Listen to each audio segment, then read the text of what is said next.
Liquor scam కేసులో arrest అయ్యి తిహార్ జైల్లో ఉన్న ఎమ్మెల్సీ కవితను నేడు కేటీఆర్ హరీష్ రావు కలవనున్నారు. ఇప్పటికే ఢిల్లీ పర్యటనలో ఉన్నవారు ఇవాళ తిహార్ జైల్లో ములాఖాత్ అవనున్నారు. మార్చి 15న కవితను ఈడీ అరెస్టు చేయగా ఇప్పటికి చాలాసార్లు కవిత బెయిల్ కోసం కోర్టులో పిటిషన్లు దాఖలు చేసింది. బలమైన సాక్ష్యాధారాలు ఈడీ కోర్టులో ప్రవేశపెట్టడంతో ఆమెకు బెయిల్ విషయంలో నిరాశ ఎదురైంది. కాగా ఇటీవలే ఎమ్మెల్సీ కవిత ఢిల్లీ సీఎం కేజ్రీవాల్, మాజీ deputy CM Manish Sisodia bail పిటిషన్లపై విచారించిన ధర్మాసనం వారికి జ్యుడిషియల్ కస్టడీని ఆగస్టు 31 వరకు పొడిగిస్తూ ఉత్తర్వులు జారీ చేసింది. అయితే తిహార్ జైల్లో అనారోగ్య సమస్యతో కవిత బాధపడుతున్నట్లు తెలుస్తోంది.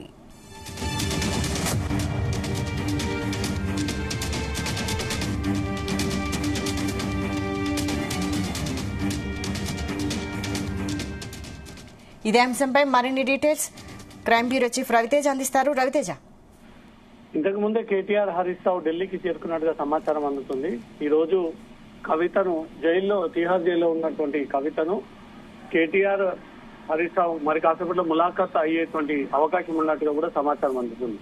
నిన్న ఈవినింగ్ కేటీఆర్ హరీష్ రావు ఇద్దరు కూడా కవితను కలిసేందుకు ఢిల్లీ బయలుదేరినట్టు కూడా వారి కార్యకర్తలకు వాళ్ళ క్యాడర్ కూడా ఈ సమాచారం చేరవేసినట్టుగా సమాచారం అందుతుంది. మార్చి 15న ఈడీ అరెస్టు చేయగా కొద్ది రోజుల తర్వాత సిబిఐ అరెస్టు చేసి కవితకు 2 విడివిడి కేసుల్లో కూడా ఈ జ్యుడిషియల్ రిమాండ్ విధించడం జరిగింది. ఈ జ్యుడిషియల్ రిమాండ్ పైన గతంలో ట్రయల్ కోర్ట్ ని ఆశ్రయించడము, ట్రయల్ కోర్ట్ రిజెక్ట్ చేయడము, మళ్ళీ హైకోర్టుని ఆశ్రయించడము, హైకోర్టు కూడా రిజెక్ట్ చేయడము, మళ్ళీ డిఫాల్ట్ బెయిల్ కింద నిన్న విచారణకు వచ్చినటువంటి వెంటనే రేపు బుధవారం నాడు ఈ కేసు 2 వైపుల నుంచి వాదనలు వింటామంటూ కూడా కోర్టు ఈ విషయాన్ని తెలియజేయడంతో రేపు కవిత కేసుకు సంబంధించి డిఫాల్ట్ బెయిల్ పై కూడా రేపు ఇటు న్యాయవాది నుంచి వాదనలు విన్న తర్వాత ధర్మాసనం దీనిపైన ఒక కీలక నిర్ణయాన్ని తీసుకునేటువంటి అవకాశం ఉంది. ఇప్పటికే చాలా సార్లు కవిత బెయిల్ కోసం పిటిషన్ దాఖలు చేయడం జరిగింది. బలమైనటువంటి సాక్ష్యాధారాలను ఈడీ కోర్టులో ప్రవేశపెట్టడంతో ఆమెకు బెయిల్ విషయంలో ప్రతిసారి నిరాశ ఎదురవుతున్నట్టుగా కూడా సమాచారం అందుతుంది.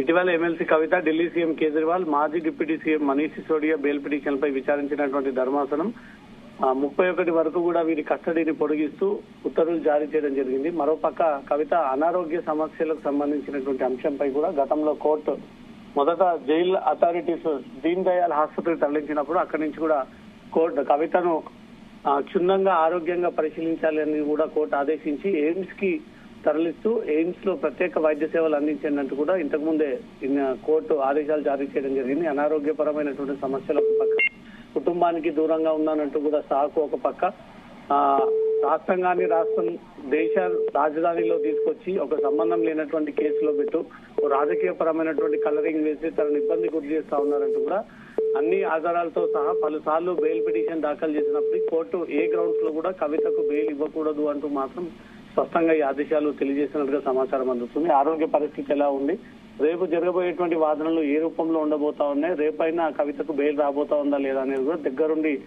సిచ్యువేషన్ ని చూసేందుకు హరీష్ రావు, కేటీఆర్ ఇద్దరు కూడా ఢిల్లీకి బయలుదేరి చేరుకుని మరి కాసేపట్లో తిహార్ జైల్లో ఉన్నటువంటి కవితను ములాఖాత్ అయినటువంటి వెంటనే రేపు జరగబోయేటువంటి హియరింగ్స్ కూడా దగ్గరుండి వారే పరిశీలించిన తర్వాత కవితకు బెయిల్ వస్తే హరీష్ రావు, కేటీఆర్ ఇద్దరు కలిసి కవితను హైదరాబాద్ తీసుకొచ్చేటువంటి అవకాశాలు ఉన్నాయి. వైశాలి.